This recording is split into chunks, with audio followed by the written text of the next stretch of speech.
Hi everybody, it's me, Rachel Archelaus, and I'm very happy to be with you today. I have a fabulous question that came in from the internet. Is there some kind of simple ceremony I can do to dispel the bad energy from my life?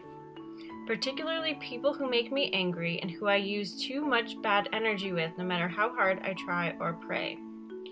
And then she goes on to say that she's made serious changes in her life and she's really up-leveled her energy. And, she's praying for the people that make her angry, but she just doesn't know what to do to really get it to stick. And I thought this was wonderful. I mean, how many people want a ceremony to dispel the bad energy in their life? And that's just so cool to me. So I'm very happy to come up with something for you that will help. So I was thinking about this, and the first thing that came to mind was make an intention. What are the steps to a ritual? First, you make your intention that you want to cleanse yourself of this negative energy, of this probably fear of seeing the person, or just maybe it's that bubbling rage that you get in your veins when you think about or see this person, or certain events in your life. So we'll say bad energy in general. Make the intention that you want to be clearer, more peaceful, and just sort of say that to yourself in your head before you begin all this stuff. Next, what I want you to do is, if you're a writing kind of person, take out a pen and paper or go to your computer. So I do prefer to do it by hand because I think you get more of an energy exchange doing it that way. Write down all of the things you think this pertains to, whether it's certain people, certain events, certain triggers you have, foods that may make you upset, any thoughts that pop into your head about what you're upset about or what you feel the negative energy is or is about.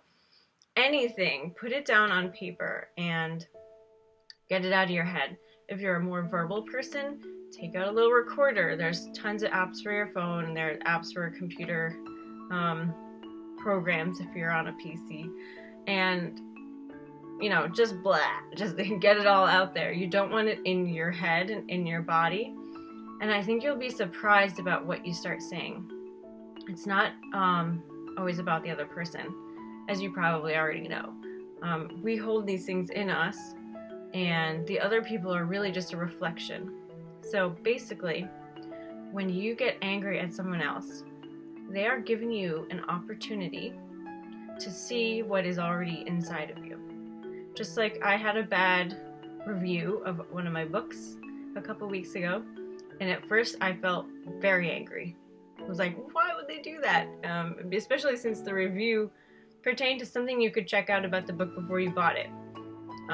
She didn't like the drawings in it, and it was a book on Amazon where you could look inside, so you could see the drawings before you bought the book. So I'm like, why would she do that? That's so mean, But the fact is that I wouldn't have reacted like that if I didn't have anger in me already.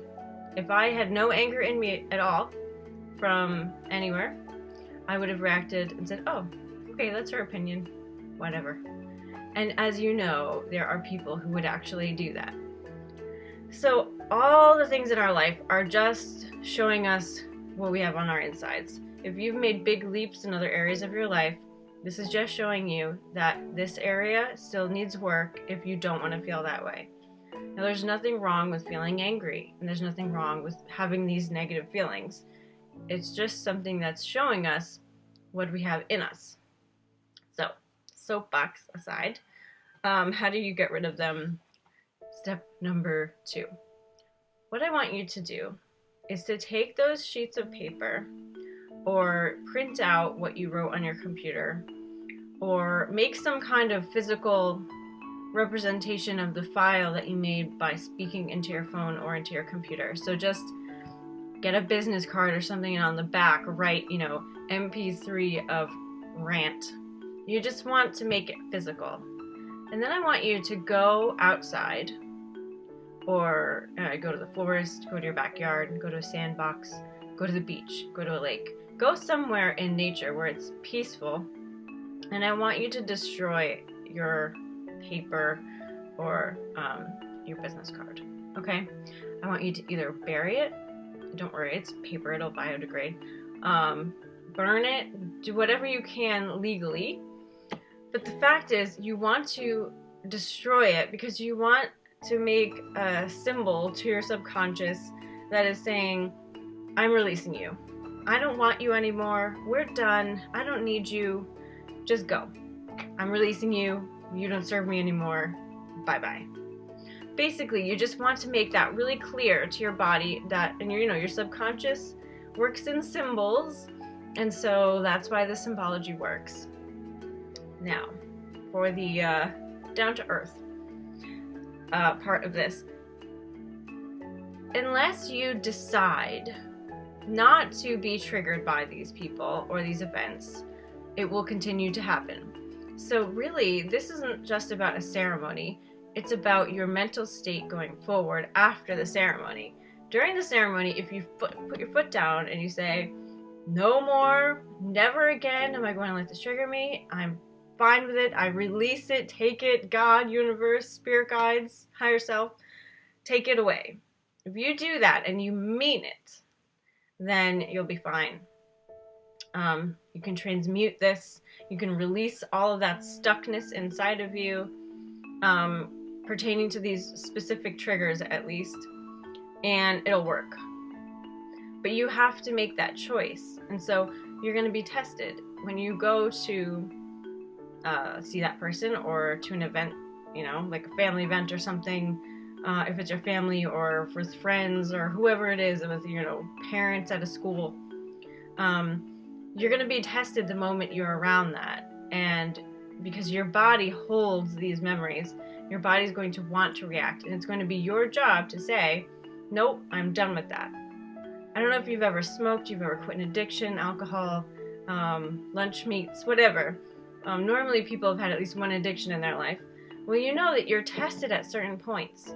So even if you haven't smoked or eaten lunch meats or eaten bread for 3 months and you've been fine, you didn't even think about it, the moment you get around one of those objects, a little tickle in the back of your throat says, oh, wow, I forgot about that. And you're going to want it, right? And so the same thing is going to happen with you and your event or person or whatever. So you just have to know that, you stand firm in your decision that you made during the ritual to say to yourself, nope, I'm all done with that. Oh, doesn't it feel good? Reward yourself for the awareness and the consciousness that you're now bringing to this. So, definitely. But, another caveat, most of us are not going to completely transmute the feelings of anger within us in one ritual. That's a pretty rare thing. And so other things will trigger you. And if you don't ever deal with the underlying anger or bad feelings, then other things will manifest to help you see it within yourself. So life is still going to be a mirror for you unless you completely overhaul your system and let go of all of it. So just so you know, even though these people won't be bothering you anymore, other things will manifest unless you work through that emotion. Okay? So I really hope that this helps, even though there's plenty of caveats in there. It will help with this particular situation with these people or triggers that are causing you to write to me and ask me for a ceremony. So again, step 1 would be to write down or speak everything that is on your mind having to do with these feelings. Step 2 would be to ceremoniously release it to the universe and renounce its hold on you and give it over to the universe. And then, of course, to make the decision while you're doing that to no longer be triggered by this stuff. And then step 3 would be to find a way to deal with the underlying emotion so that life doesn't have to mirror it for you anymore. Okay? I really hope this helped you. If you have any questions, just leave a comment on YouTube or on the blog, and I would be happy to answer them. So I hope you have a wonderful day filled with less negative emotions than before, and lots of love to you. Bye! Please feel free to share this video with anyone you think might be interested, And if you're not already on the list, go over to psychiclife.tv and get yourself on there. You'll get more readings, videos, and blog posts. Have a great day!